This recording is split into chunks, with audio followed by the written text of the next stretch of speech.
હરકપુર ગ્રામ પંચાયત સરપંચ પદની ચૂંટણીમાં નિલેશભાઈ મગનભાઈ મેડાનો 27 મતે ભવ્ય વિજય। 3 ઉમેદવારો વચ્ચે કાંટેકી ટક્કરમાં હરકપુર ગ્રામ પંચાયત સરપંચ નિલેશભાઈ મગનભાઈ મેડાનો 27 મતે ભવ્ય વિજય। વિજેતા ઉમેદવાર નિલેશભાઈ મગનભાઈ મેડાએ વિકાસની વાતો કરી। Bureau report Chandubhai Mohaniya. હરકપુર ગ્રામ પંચાયતના સરપંચ તરીકે ચૂંટાયા છે અને આજ લોકોને આશીર્વાદથી અમે ચૂંટાયા છે, તો અમે લોકોનો વિકાસ કરશું। બસ કેટલા મતથી જીત્યા તમે?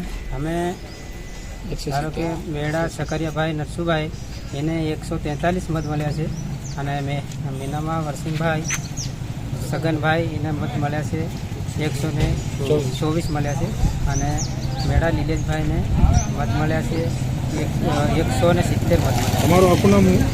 મેડા નિલેશભાઈ અગનભાઈ। સરપંચમાં જીત્યા પછી કઈ રીતે તમે વિકાસના કામો કરશો?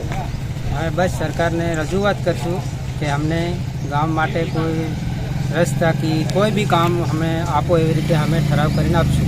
કેટલા ઉમેદવાર હતા તમારી જોડે? 3 ઉમેદવાર હતા। તો જીત્યા પછી તમે કેવી રીતે જોડે રહેશો કે ના, લોકોને બધા ગામના લોકોને જોડી રહીશું, જોડે રહીને વિકાસ કરશું બસ।